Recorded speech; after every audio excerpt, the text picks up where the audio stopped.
We want to deliver a message to the younger generation, Yeah. like these mentors, these elders that have figured it out, that you don't need to do things in a traditional way. You know, if those traditional models were that good in psychotherapy and psychology, they wouldn't be around anymore because they would have healed the previous generation. So what I want is for people, or men, women in their 18, 20, thinking that they need to go that path, realizing there's another path. So I kind of write and teach for the younger version of me, wishing I had me at that age. Mm-hmm. So we're very similar in that space, which is great. Yeah, that resonates with me a lot.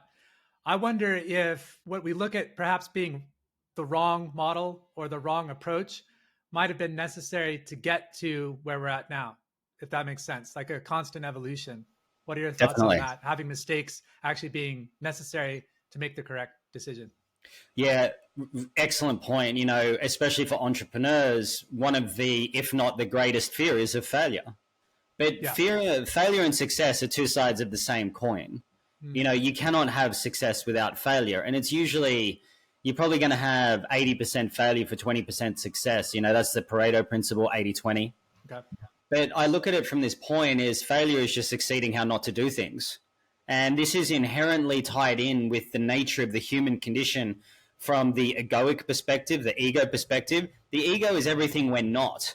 So we actually, rather than trying to become something, we have to unbecome everything that we've been taught in order to become who we already are underneath that. So failure and success is the same as operating in the human psyche. Where everything we're not has to be unraveled and dissolved, and the revelation of who we are comes forward. That's the success, but it's emergent. It just happens. It's not something that you're going to go and, you know, break the walls down and figure out and do to become that. You have to unbecome what you think you are to become who you already are that's waiting to emerge. So it's inherently tied in. You blew my mind in like quick succession there. There's a lot to unpack. The image comes up of an acorn in an oak tree. A similar example I heard where the ego is essentially like a suit or something that we wear on top of our true selves. And I guess it happens at such an early point in our development in many different ways afterward, like in school and in work and in the town that we live in, where it just becomes habit almost, where being inauthentic is the status quo. Yep. How would you recommend people go about discovering who they are if they don't know, if they've never known? So I use language. Language gives everything away. So it's not about discovering who you are. It's about understanding who you're not. So we're born, right? So we become born, we come into this world, we're pure, we're innocent, fully connected to God or spirit, source, life, whatever. You look in the eyes of a child, there's no sin there, or there's no issues there. They're just a present miracle, you could almost say. And then through various traumas and events, we start to block things off. Like in the email that you mentioned, that you sent me around a bit of a fear of public speaking, which we'll get into today. Yeah. So what happens is we go through these necessary traumas and events which start to make us understand the world in a certain way. So let's say we grow up in an environment that's somewhat dangerous. We're going to have this egoic programming switch on. This egoic programming is going to be something like, I'm not safe. So if I'm not safe subconsciously, my conscious mind is going to be constantly looking for a threat. Now, if I'm a hammer, everything looks like a nail. So in the world of the ego, everything is based in a form of negative programming. So I'm not something, I'm not enough, I'm not safe, whatever it is. So if I say to you, all right, Dave, don't think about a red car. Yep. You start thinking about a red car. But you don't think about the words, don't think about a red car. You start thinking about an image of the red car, which the programming of don't think about a red car sends an image up into the conscious mind, because it's subconscious, to keep you away from discovering this. So if I'm not safe, I'm going to try to manage this through the anticipation of threat, danger, or an absence of safety, which is going to keep me stuck in the world of I'm not safe. So what we have to do is we have to actually realize that it's not actually a truth that we're not safe. There's very few experiences we have which are life-threatening. And if they're life-threatening, then it shows the nature of how to overcome that, because you may not have been safe, but you still survived it, which means you're safe, even going through an experience where you're not safe. So what we have to look at is what's showing up in the content of the world. So what are the relationships we're having? What are the failures that we're having? What are the limitations? What do we get triggered by? What are we upset by? Why do all of our relationships seem to be the same as our parents when we go into it? Because we're trying to overcome something. So we have to look at the content of the world and then reverse engineer that into what context we're looking at the world through. So as an example, a lot of entrepreneurs, I'm sure, that would listen to this would use affirmation. Affirmation is just a reaction to a negation.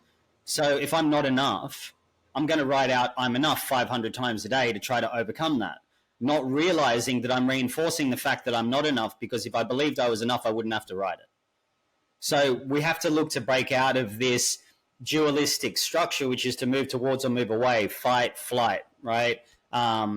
Anxious attachment, avoidant attachment, success, failure, fear of loss, desire for gain. Everything's in a dualistic aspect. It's actually up to us to go deeper than that to understand why that's there, and then transcend that, because we have negative emotional addictions which reinforce certain things we learned in childhood, which we conflate as love. There was a lot in that. So I'm happy to go through like multiple things there to unpack that for you.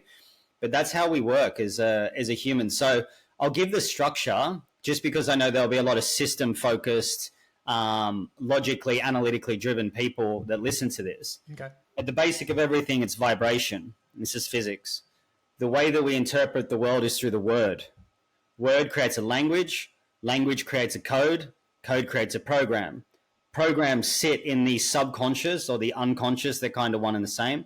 What happens is a set of thoughts live within each of these programs. So thoughts go into the conscious mind. Thoughts are 20 times stronger than feelings from a frequency perspective. Thoughts inform feelings. Feelings will then dictate behaviors. Behaviors produce results. Results create experiences. Experiences repeat and form patterns.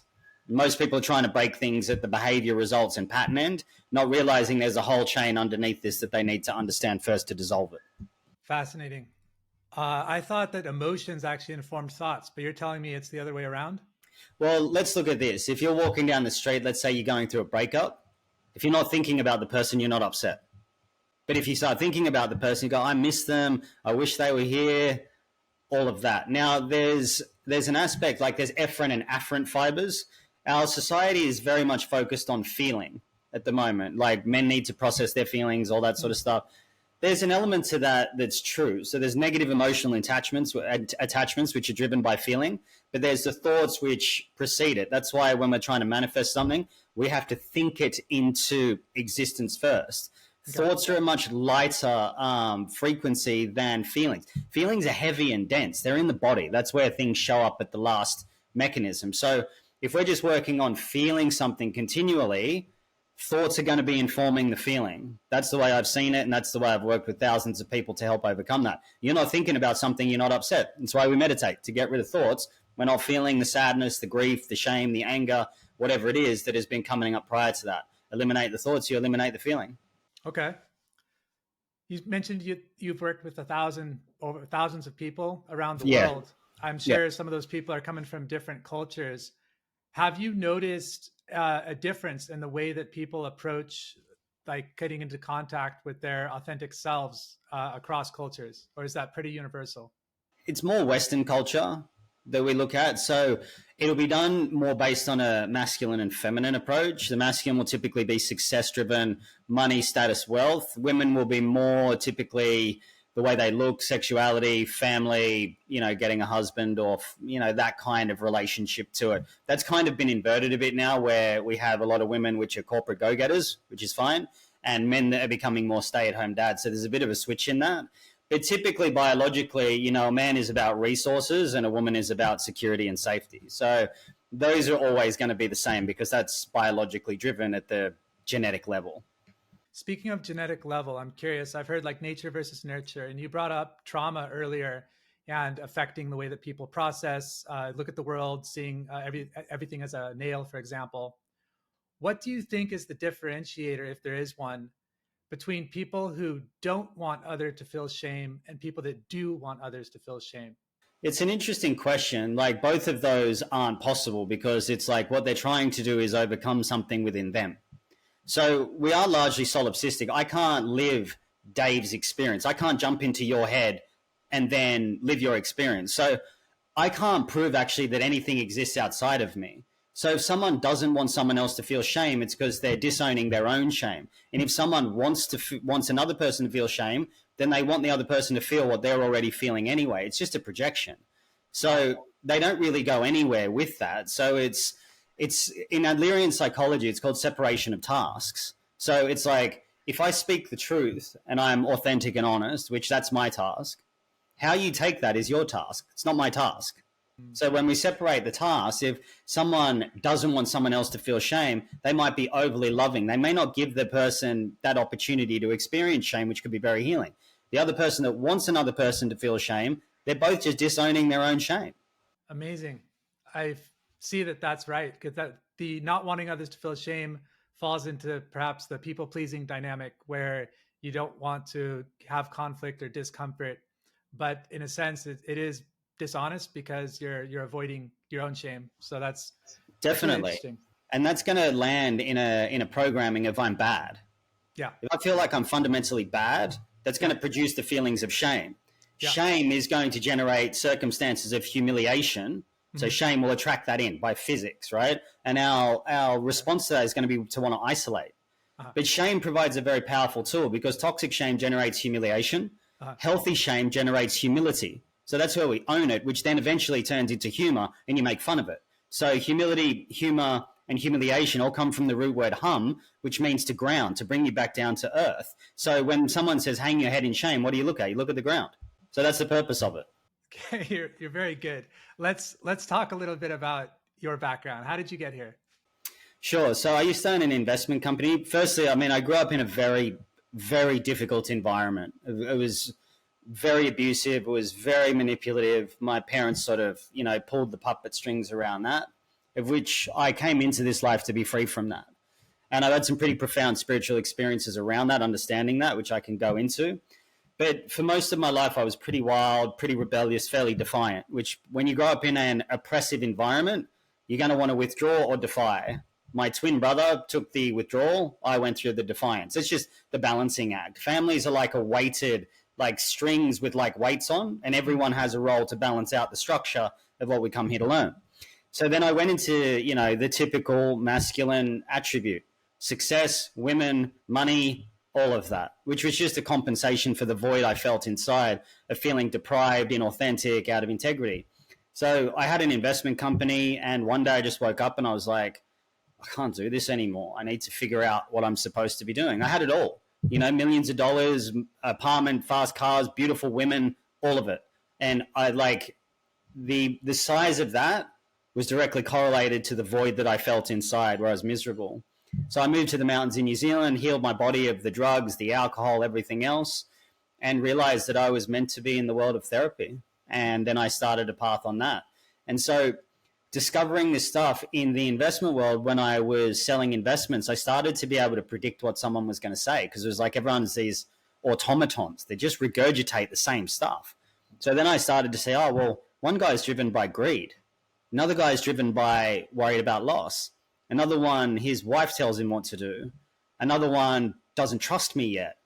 And then I could start to predict what someone was going to say based on their canned responses.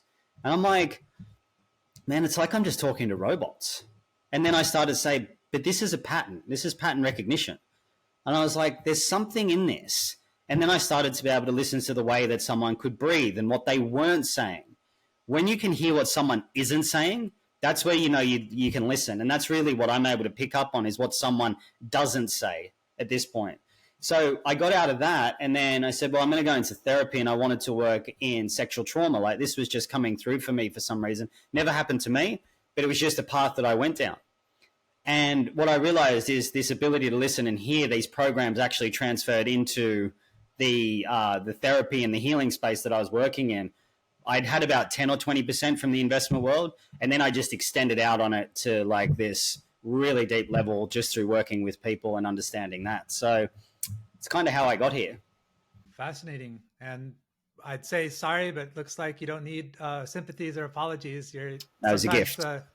Sometimes the superpower is unlocked through an unpleasant experience. But yeah, do you believe, for lack of a better word, the Myers-Briggs personality types? I think that's kind of uses some Jungian research. Yeah, I mean, the thing I don't like about labels is like labels and diagnosis are meant to free us, but they actually restrict us. Okay.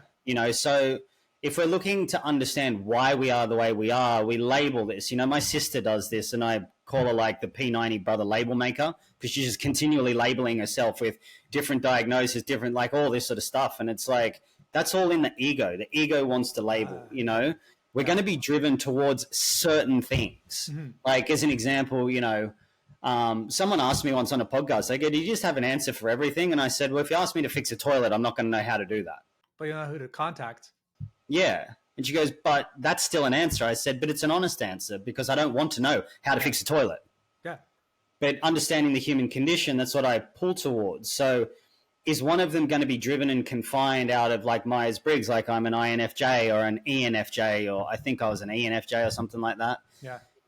But it makes us look through a lens that's quite limited, and we may miss opportunities as we try to understand the world through our perception. So when we look through everything's just a perception. So like if I wore red lensed glasses from the day I was born, Yeah. like what color am I going to see all the time? Most people would think red, but that's not true, because I wouldn't know You'd be what red compensating for is. red. Yeah, well, I wouldn't know what red is because I'd have nothing to compare it to. Well, that too. Yeah. But once you took You them know? off, the world would probably be lit green. Exactly. So if I'm an INFJ, then I'm going to probably use the I part, which is introversion, to make me want to reinforce my social anxiety, or not go out and just go, "Oh, that's it. I'm an empath," or "I'm an INFJ, whatever. I'm 1% of the population. So now I feel special," which makes sense of my trauma, instead of trying to eliminate that, to go, well, actually, there's a whole palette of human condition and emotions that I can experience. Why am I limiting myself by one small thing? Like, as an example, the empath title, the real empaths of this world, there's a tiny percentage of them. And it's not, these people will take on other people's sicknesses. It's not this romantic notion where people go, "I feel everyone's stuff." I'm like, no, you have a dysregulated nervous system because you've been traumatized, and you need to be on constant lookout for how other people feel to make sense of your world. You're not empathic. You're in a constant state of fight or flight, and you don't realize it. So it's the way that like we label these things as this almost like heroic pop psychology thing, when really it's like your nervous system's dysregulated. Like I could sit there and say, "I'm an empath." I don't want to be an empath. I just want to be at utter peace and empty most of the time, so I can make the decision from the greatest point of awareness, which levels things out in a fair way, so I'm not defined or limited by something that I did on a test that told me, I'm an INFJ or an ENFJ, whatever it is. So I do believe there is truth to it. There's accuracy, but I'd rather go beyond labels than be boxed in by something like that. I like that. I've found that labels and categorization seems handy, but actually limiting, because, like you say, you're no longer actually seeing the data that's there, and both from the observer standpoint, but also from the agent standpoint. Like, "Oh, I can't do this. I'm an INFJ," or, "Oh, I can't do that. I'm not a toilet mechanic," or something, and whatever that word is, plumber, I guess. But okay, there's a lot to go in so many different directions. But let's maybe talk about one thing I've noticed in the workplace, and this might be more in a corporate setting or a group setting. People like myself, perhaps, that are trying to fit in by playing a role in ticking boxes of what we understand to be expected, wind up using a lot more energy, it seems, than is required to perform a task, because we're actually performing multiple tasks. We're burning a candle at both ends with a blowtorch because we're not actually being authentic. And I think you could conserve a lot of energy and channel a lot of energy in your authentic pursuits and your authentic personality. And ironically, I kind of feel this to be true, that in trying to fit in, you actually don't fit in. And by not fitting in, by being your unique and authentic self, you actually do fit in. What do you think about that? 100% agree. It's like someone needs to experience true acceptance of belonging of themselves before others will make them feel, or where you'll find people that will make you feel belonging and acceptance. The irony of that is that's where you don't need it anymore. So it's like when we're trying to fit in, because what you said is this expectation that you have to live up to. So expectations, when I was looking at the construct of that, I found them quite interesting because I was repeating certain things. So an expectation will form in pessimistic or optimistic. So the optimistic is like, someone's going to go on a holiday, as an example. They go on a holiday, it's not as good as they thought it was going to be. Then they come back and remember it was better than what it was. Right? That's the optimists. They're 10 to 20% of people. The pessimist, which is more driven by the negation of the ego, which we were talking about earlier, is going to be like, well, I want to go on a holiday, but it's 25 grand. But I go on a holiday and then the holiday is way better than I thought it was going to be. I come back and then I go, you know what? I could use that 25 grand right now. That wasn't really worth it. But it's the way that we look at these things. But what I realized is when we repeat things, the expectation that we project into the future, what is universally missed is that the body's going to store energy to be able to mitigate, manage, or avoid that circumstance which has been projected by our own mentality into the future. So relative to the expectation in the workplace, it's like what your language was saying is, well, I want to get it right. I don't want to fail. I don't want to fuck this up. I don't want to make a mistake. Because at some point in my history, my parents made me feel, or my teachers or something like that made me feel like I can't make a mistake. I can't get it wrong because I'm defined by these metrics of performance, which then I'm going to keep replaying, and then I can't help but not live up to the very thing that I'm trying to avoid, because that's the expectation I'm creating. So the body is going to hold on to the amount of energy and then can't help but draw that circumstance in to reveal it so the energy can be released. That's what happens in expectations. Wowzers. There's one thing I noticed in my tourism days that what you just described is we got a good sample of people on tour in a small group. You'd have about 14 people. And the role of the tour leader was the role that I performed. And I found that what's interesting, I could do this like in the role. I just had difficulty doing it in my life. It's like once I was playing a part, it was actually easier because I guess my ego was taken out of it. But I noticed, looking back now with some of the words that you have brought up in this conversation, that I wasn't reflecting back the energy to the pessimists.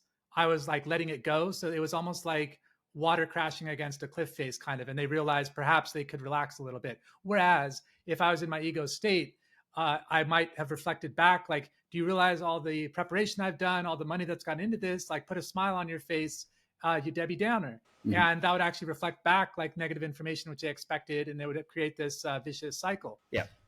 So what do you say to people that could be managing a team, let's say, or talking to a client where you're faced with an energy that is not conducive to a good outcome? What role should the entrepreneur or CEO play?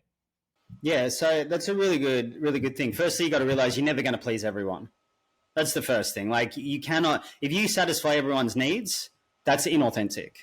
So the thing is now, because we live in such a polished, fake society, that integrity and authenticity is the real social currency. So what I get people to do if they're going to a public speaking, I remember I was working with a guy and he rang me and he's had like dry mouth, like the whole bit. He was going into a business deal, the biggest one of his life, where he had to present.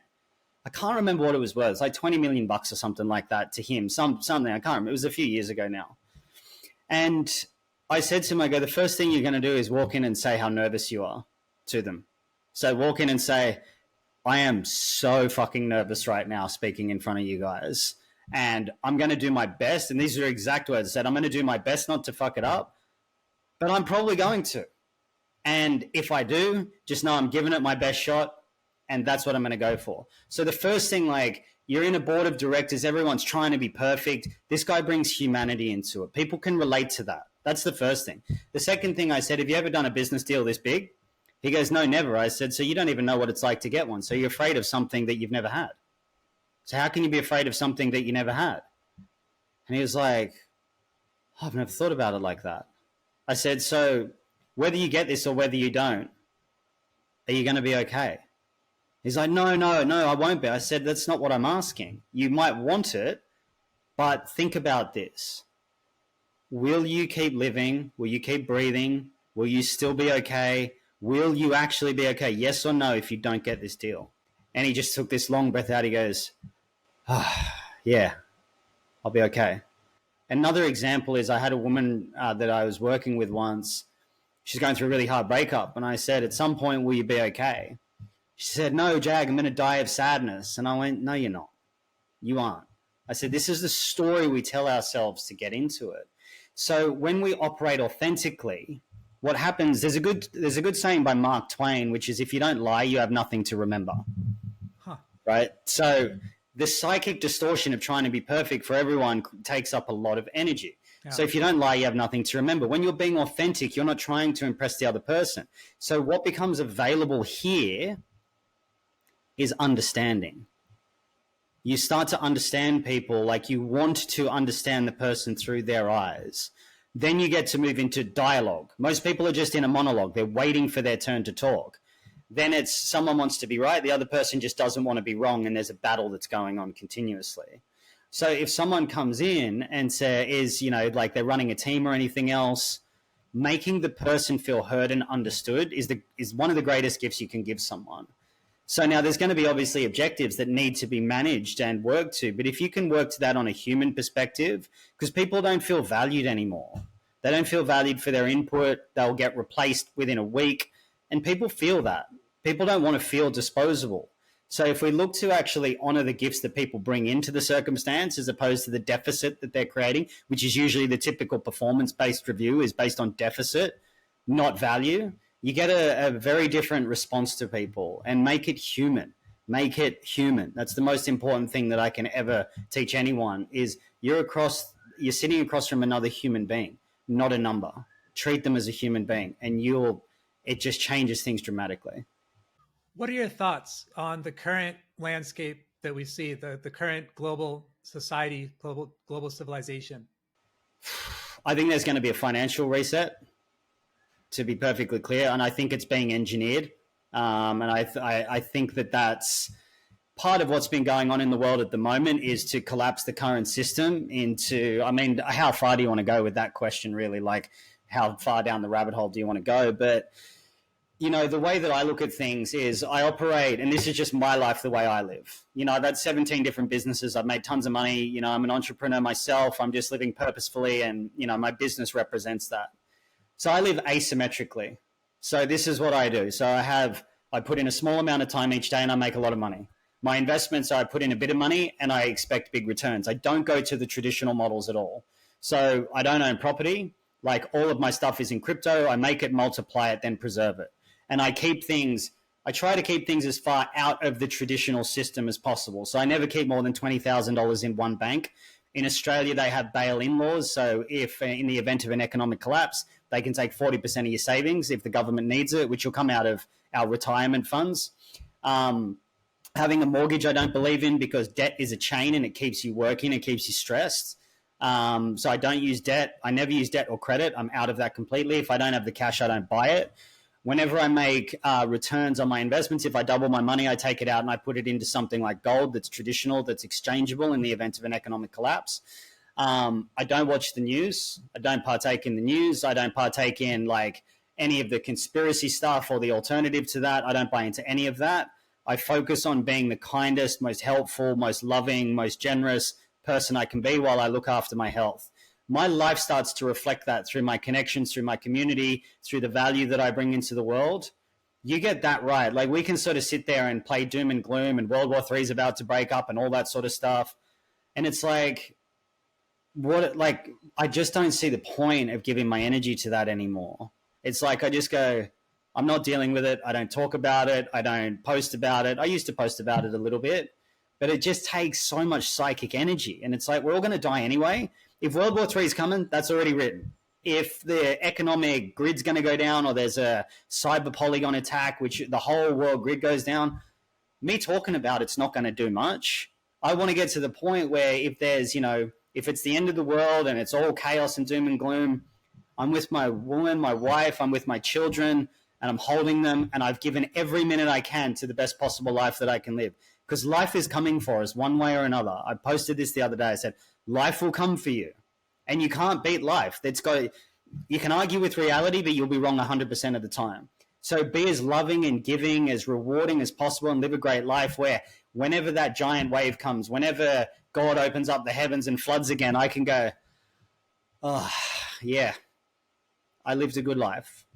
And that's really the key. Just live life and be a good person. Help as many people as you can. And by doing so, the responding ripple in the collective consciousness may make sure that doesn't happen. And that's what I focus on. Well said. Yeah, there's a lot there that resonates. Are you a hugger? Big time. There's an interesting study. How should I say this? I was at an event at Harvard Medical Center, and one of the neuroscientists was doing research on how the brain responds to hugging. And there's an Indian guru who you may have heard of named Amma. She goes affectionately called like Yep. the mother. The hugging saint. Yep, exactly. And she comes from a village where hugging isn't really practiced, but she just felt intuitively that she needed to hug someone and that would help each other, to help her and the other person. And it turned into her being known as the hugging saint. She's hugged about 40 million people around the world now. And I discovered something in my personal life very similarly. In Japan, the culture there isn't a hugging culture. And I was in a situation late at night where a gentleman was giving me a little bit of anger, and I saw in his eyes that beneath the anger was pain. And I just hugged him like instinctively. And he was like, at first, like, let me go. And I didn't let him go. And then he started crying. Yep. And then he said, sorry. And he like calmed down. He just needed to, like you say, the best thing you can give someone is to hear them and listen to them and give them space, give them existence, essentially. Because you also said, like, you can't prove that the world is real on your own. And I thought that was interesting how that kind of transcended cultures, where hugging maybe wouldn't be a cultural kind of function, but yet everyone knows how to respond to it when it happens. Yeah. What are your thoughts on that? Man, it's such a beautiful example, because anger actually says stay away from me. It's a boundary setter. It's saying get away from me, because it's a guardian. I call anger a guardian of boundaries, and it's always protecting the hurt that's underneath it, which is sadness. When you're processing emotion, you can go through rage, hostility, grief, guilt, shame, desire. Everything covers up sadness. Sadness is the bottom of the ocean. That's why it needs to come up, everything. Like if you get someone that's in rage, they scream into a pillow 5 times. Usually by the 5th or 6th scream, they're going to break down into tears, because that's what everything's protecting. So what you actually did was, he was saying, stay away from me. And instinctively in your human biology and your, you could say humanity, your soul, your spirit, God, whatever, it doesn't really matter, said, this person's asking me to stay away, but I actually know what he needs at a deeper level is to be held. He probably wasn't held as a child, probably had abusive parents. And in that space, that's what we need to do. And this is what I teach men as well. When your woman's upset, don't try to fix it. Just say, give it to me, babe. I've got you. Can I hold you for a minute? You won't need to deal with the problem. So all these things that men think are problems with women, that they don't understand them, I'm like, just hold her.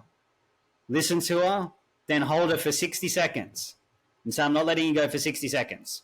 Usually they'll start laughing by the end of it. It's that simple. I assume we shouldn't count the seconds. Yeah. No, just hold her. I'm going to time you. I'm setting my watch. You're not allowed to talk for 60 seconds. I'm just going to hold you. So it's a beautiful part of being human, because that's all we need as children. It's like when a baby's in turmoil and you hold the baby, and then what happens is that it's just going to gradually soften and then go to sleep. There's no difference between that and our nervous systems as children or as adults. So I'm going to try a strange question for you. It feels better when we're in harmony, when we're our authentic selves and people are hugging each other and smiling and being productive. Would we be successful? Do we need the trauma and the anger and the negativity in order to have the nice things that we like? It's a good question. It's like, would we be successful? How do you define success? Multiplanetary species curing cancer. Would that cure cancer, I guess? Could we be productive and hardworking in a sustained way if we weren't being chased by something, chased by fear, chased by anger, whatever? So my thing would be around success is that I'm peaceful regardless of what's going on. Yeah. So 2 different definitions of it. So I think we come here innocent, we collect traumas. So people will say trauma is why I am the way I am. Or we could sit there and say, well, what meaning am I giving to my trauma to confirm something? Because trauma doesn't actually, this will be controversial, and I say it with love and, openness, but trauma doesn't mean anything unless we give it meaning. So when we make it mean something, it defines us like a label. Yeah. But like, one of the things I say is, like, people ask me, how do I know I've healed? I'm like, you forget. You don't remember. You don't hold on to things. It's like, what's the quickest way to feeling good? Tell the truth. What's the quickest way to healing? To realize there's nothing wrong. And how do you know you've healed? You forget. It goes away. You forget about it. So that's like, if you're not thinking about something, you're not feeling something. So what I actually see trauma as is kind of like the lock and the key to become an outstanding person. It gives us an opportunity to transcend something. Yeah. Because if we didn't have it, we'd probably all just be lying around going, whatever. But we come here to learn that because there is a sense of separation.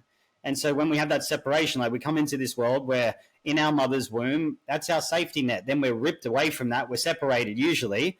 And then what happens, it's about feeling separate from ourselves so we can learn to connect. So then we can connect with other and see there is no separation.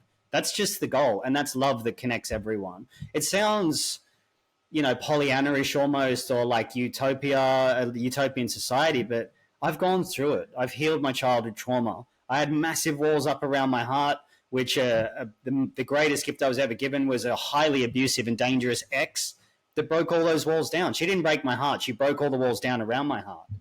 And that had put me into a place of deep peace and interconnectedness to everyone else, that I see the similarities rather than the differences. People, it's like love and hate, as an example. Love and hate have the same motivation. Both of them seek to unify.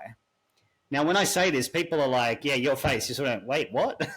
It's a strange concept because people don't get it at first. But love says, I see the similarities in you, so I want to connect because I understand you. Hate says, I see the differences in you. I want you to be the same because I want you to understand me so we can connect and unify. That's why religious wars are started. Two different gods, but if you convert to my God, I'll love you. Yeah. That's the basis of it. Hate wants to unify by trying to create cohesion in mutual understanding because we're different. It gives us the opportunity to see the similarities like love does. And that's what happens with love and hate. It's two sides of the same coin, just a different energy with which it's expressed, different perception. It's like fear and excitement. Fear and excitement hit in the same place in the stomach. Fear is something that's going to be somewhat of a negative and pressure-based feeling. Mm-hmm. Excitement might be a little bit more expansive.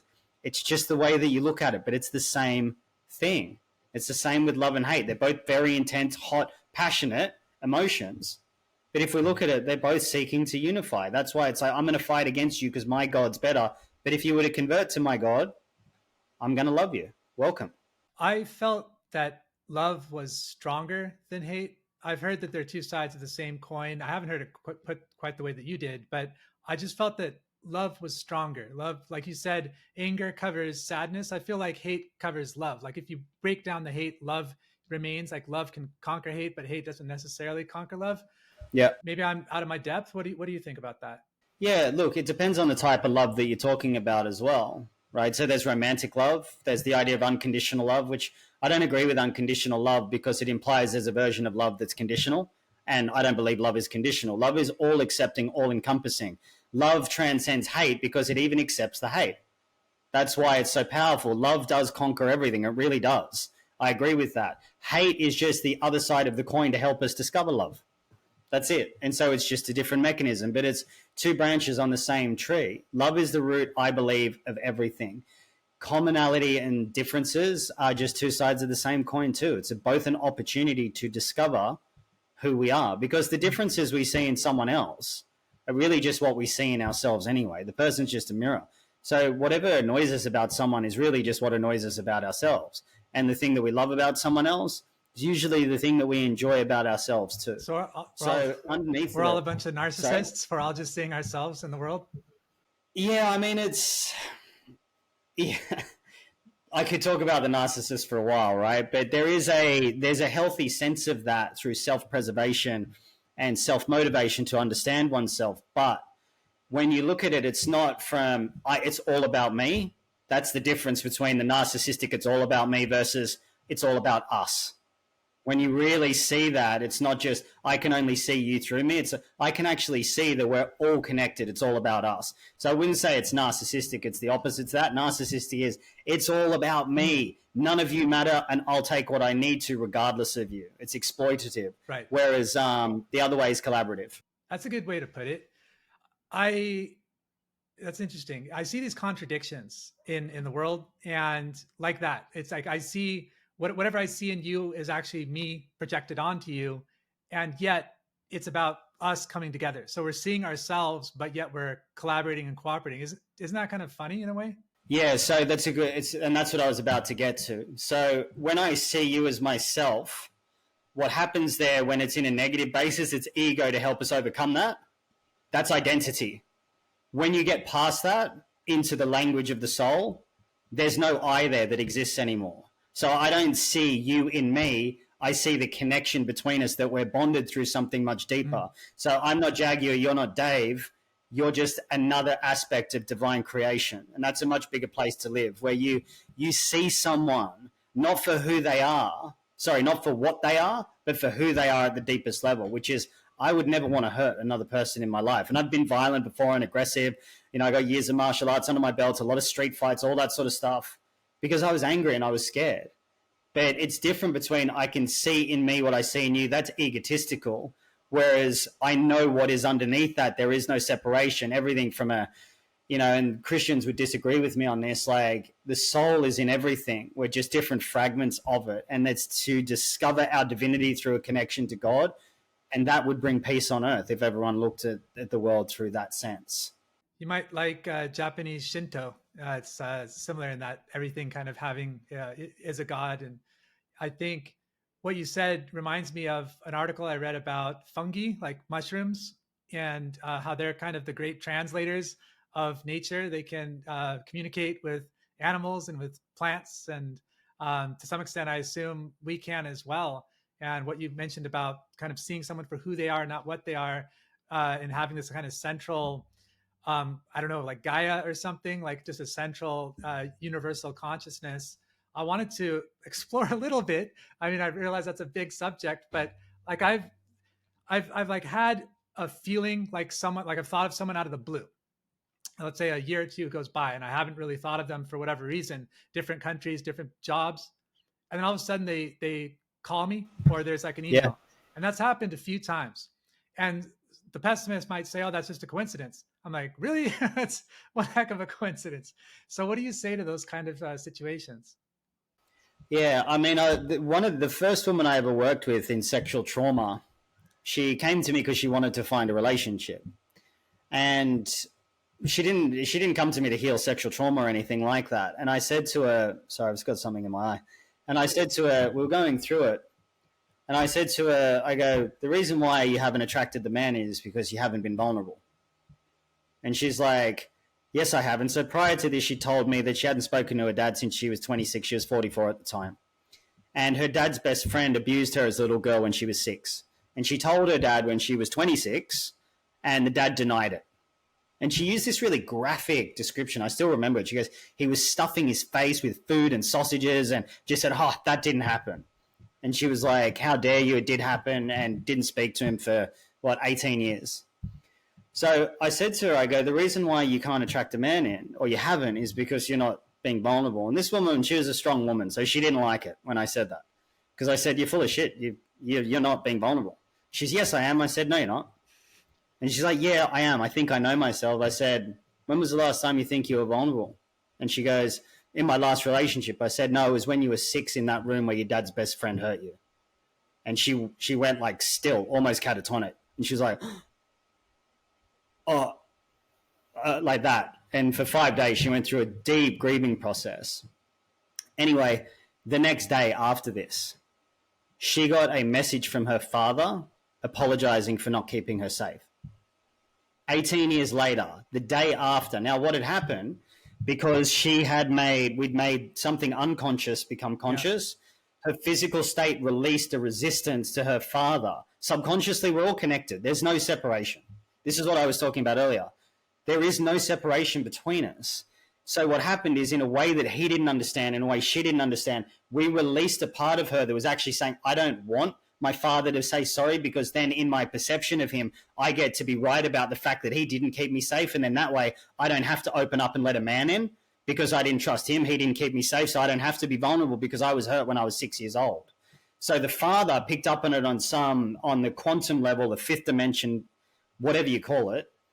The psychic connection broke, or the psychic resistance broke between them. He picked up on it, and said, I'm so sorry that I never kept you safe as a little girl. They repaired their relationship. Within 3 months, she'd met the man and got married a year or two later because she wasn't ready. She was saying, no, stay out. I don't feel safe in the world. And so these bonds are created between people. It's like you can sit there and think about someone, bam, because they're thinking about you, you're thinking about them. You pick up on it in some sort of web that we're all interlinked with. If that's not the biggest indicator that we're all connected, that's evidence for it. That is hard evidence. I think about someone, oh, they just messaged me. It happens to me all the time. The reason why we don't tap into it is because these egoic structures that keep us in fear of abandonment, fear of rejection, fear of failure, all resistance points, which are stopping us from accessing these parts of us which are inherent. I have precognitive dreams all the time where, you know, like I'll know what's going to happen the next day and then that happens. So that's outside of time almost in the dream space. So we think everything is cause and effect, but we actually live in more around like potentiality and actuality, where things collapse into form from fifth dimensional wave function through fourth dimensional time into three-dimensional particle. And when we start to access those places, that's where we see we're all connected in ways that I haven't been fully been able to understand yet. But it shows the power of the connection we have with people. Like I don't believe there's any such thing as coincidence. I've seen the magnificence and the perfection play out thousands and thousands of times in my own life. Everything is coming back to us for our transcendence, so we can access what we come into this world with as a child, which is innocence and purity and direct connection to God and spirit and love. That's what this game is about. And I just can't see it in any other way because I've just seen too much evidence for it. Well, let's close with social anxiety and nervousness with public speaking. What would you say to someone who needs to lead in that type of situation where they need to get a message across to an audience and there could be, let's say, branding implications if they don't deliver it well? Just be human and be humble and be honest, because all that's reflecting back to them is at some point in the past where they might have been let the sports team down, bullied by a coach, by a parent, where they were humiliated in front of a class. So they have to understand that their big fear is of doing or saying something wrong. That's the first thing. That's the program that there is. Like, I might get this wrong. And then the weight of that is going to make me relive the experience that when I was a kid. But then I can't help but relive that because that's why I'm in the situation. So I'm always saying to people, be honest. Get up on stage and go, you know what, I've never done this. And I'm pretty nervous about it because I guarantee you 99% of people in that audience would feel the same. So you're automatically connected to these people. The ones that are these, like Barack Obama was a great speaker. Like imagine trying to live up to that expectation. I'd rather get on stage and just be really honest and go, I haven't done it. I'm shaking a bit. I'm nervous. I don't really get nervous. I'm not a nervous guy, but damn, I'm nervous right now because I care about how this is going to go. And you can start to, when we start to relate, like relate is relationship. The biggest fear, I think, I haven't looked this up for a while. The greatest fear is public speaking. Why is that? Fear of exposure. Exposure from what though? Being seen for who they are, getting it wrong, getting rejected, being abandoned, being left out of the group. So if you think tribally, primal in our genetics, if we're cast out into the wilderness, that means certain death. So if we're in with a tribe that we want to impress, if we say or do something wrong, our primal genetics say, you might be cast out into the wilderness, and that means certain death. So the exposure for getting it wrong, to be fallible, to be human, is something that we try to hide because our society is set up to create these demands of perfection that we're never, ever going to hit. Like you look at billionaires and celebrities are worshipped, supermodels are worshipped. No wonder people have image issues where it's constantly trying to reinforce this idea that you're not perfect. Rather than try to be perfect, embrace the imperfection. Because even in the imperfection, you'll realize that's perfect too. It's not perfectly imperfect. Everything is complete in its moment. So I always say, go the opposite way. Don't be perfect. Get up and say that you're nervous. Start off with a joke. Start off with a personal anecdote. If you're nervous about getting up there, say, you know, last time I was in front of a crowd this big, I was throwing the lacrosse ball and I missed it in the grand final and the coach nailed me for it. And now I'm starting to re-experience that. So please, no one throw a lacrosse ball at me. Or maybe do and wake me up. Start off with something light. Be honest about it. One of the things that is so attractive to people is humility and honesty through our flaws. That's why comedians, you see like comedians, they use their tragedy and turn it into humor. they turn. That's what I said earlier about shame. Shame generates humility. Humility is a very powerful force where, like you did when you hug that person, that's humility. People need more humility because the opposite of that is pride. You know, to be proud of something. I'll never get it wrong. I'm infallible. I can't be broken, blah, blah, blah.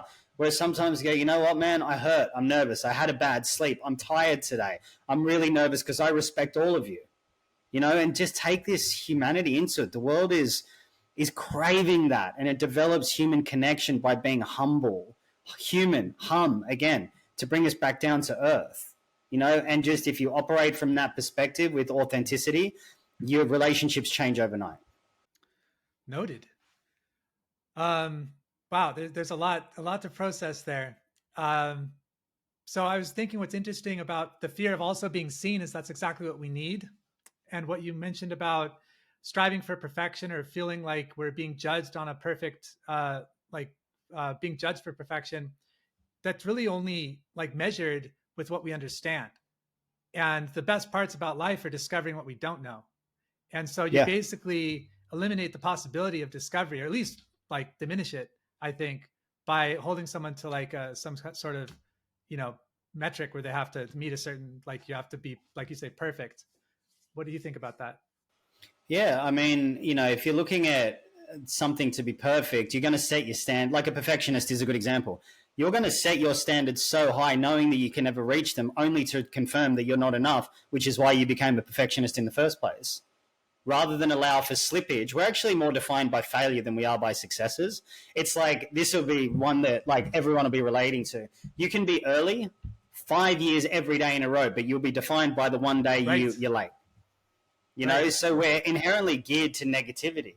So when you look at negative and positive from that perspective, you realize that everyone makes mistakes. And when you're defined by your own failures, you'll define yourself by failure because that's what you've learned before. So the whole of I'm not being seen, not being heard is back from childhood. And the program, it'll probably rattle a few people, is if you sit in it and feel it and say, I don't matter to myself. I don't matter is a very powerful program where I'm not seen and not heard is going to be the behavioral compensation for the fact I feel like I don't matter. Then how can I influence the world of matter if I'm in a relationship with I don't matter? So then all I can see in the world is, well, I can do 50 things right and the one thing wrong. And the one thing wrong is what's going to be reflected back because I feel like I don't matter. And that's just going to show up everywhere until I see it, which is not even that I matter or I don't matter. It's that things are just the way that they are, regardless of the way that I think that they should be. You're dropping bombs, Jag. Okay, I could talk to you for another hour, but I should probably wind this down. Where can people like see more of you? Where would you like to point us? Instagram's probably the best, which is Pure Jaguar, Pure, Jaguar as it's spelt. I give away heaps of free stuff on there, like insights and, you know, teachings and things like that. So that'd be the best place. And if you vibe with my work, then maybe we could work together. Okay. Thank you so much for sharing with us today. It was really fascinating. Thank you so much, man. I really enjoyed it. Your questioning was great. I enjoyed it. Thanks.